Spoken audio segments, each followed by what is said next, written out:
8, 4 through 8.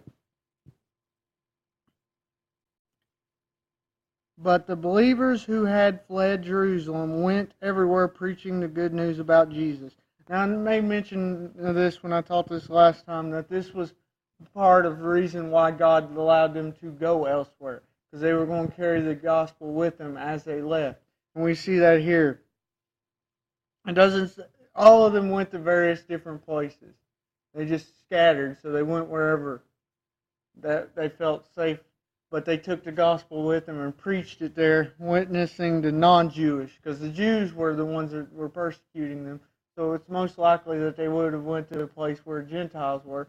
So the Gentiles were being reached for the gospel even before Paul, but Paul would have made a big difference and explained it and furthered it and watered the seed that was planted here and even take it even further. So the good news is getting out to people who hadn't heard it at this point. Philip, for instance, went to the city of Samaria and told the people about Christ. Now, Samaria was an intermix between the Jewish and Gentile. This is the reason why they're so viewed negatively by the Pharisees, because of the intermix. It's an intermixed race between Jewish and Gentiles. So they had Jewish traditions but lived as Gentiles, and the Pharisees highly condemned them.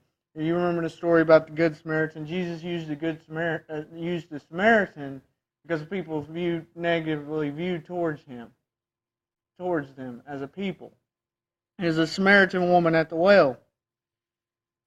People had negative views for them. The fact is, most people would have, that route Jesus took, most people would have went around Samaria to get to where he was going. They would not have went through Samaria as Jesus did because of their view towards Samaria. So Philip's going in an area where Jews don't go. Simply, they just don't go there. And so while we have, Jesus did meet that woman at the well, so they've had some adherence to the gospel. They just haven't heard about the resurrection and him dying, and they haven't heard them end. They just know who Jesus was, maybe, because the woman spread the news. They didn't know that he died for their sins, and now they can live through him. They hadn't heard that part yet. They just knew that he was a man that could tell them everything that they've done. So they've only heard a part of the good news. Philip's going to tell them the rest of it. He's going to tell them they ain't only just the Lord. Now he's brought you salvation. And that's what Philip's taken to them. Crowds listened intently to what he had said to say because of the miracles he did. Now, miracles at this time they didn't have but the Old Testament to rely on. The Sumerians probably didn't even have the Old Testament. They may have just had the first 5 books of Moses if they went off anything.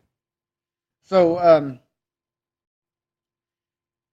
the miracles were to show that God's power was on them. It showed at that time that they were witnesses of God. They were being used by him. Today we can judge people by that, by reading the scriptures and basing off what they say and how they act, whether they're truly of God or not. But at this time they didn't have all that to rely on. And this was a new message to the people that was being preached. The Old Testament veil had been removed where things were clear about God's plan, and it was new to them because things were still shadowy if they knew what was going on. So these miracles confirmed, okay, what they're saying. And Philip would have used the Old Testament scriptures that they were familiar with to explain this, but the miracles showed, okay, he's legitimate.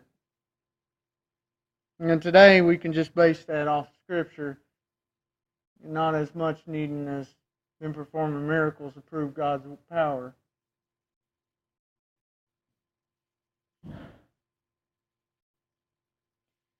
Also, the crowds were drawn because of his miracles. So the news spread faster because people came to him to hear because of the miracles. So God used these miracles to get more attention drawn. Many evil spirits were cast out screaming as they left victims, and many who were paralyzed or lamed were healed. So there was much joy in the city. We see the reaction in some cities in Acts that when they cast out these demons and all this, the Christians come in to serve. It isn't always a good reaction. But here in Samaria, they're hearing good news. They're hearing that that the Lord loves them, which is something that the Pharisees went against. They wanted to make the Samaritans seem like they were unloved, uncared for. So the fact that Philip was giving them attention to help them gave them joy anyway, and then they heard the gospel upon it. This would have changed their entire life, the entire city. And that when we come to Christ and when we submit to Him, it gives us a joy that we can't get any other way or anywhere else. We can't just keep it bottled in. It may not come out as miracles, but people are going to see something different about us. And they saw that in Philip.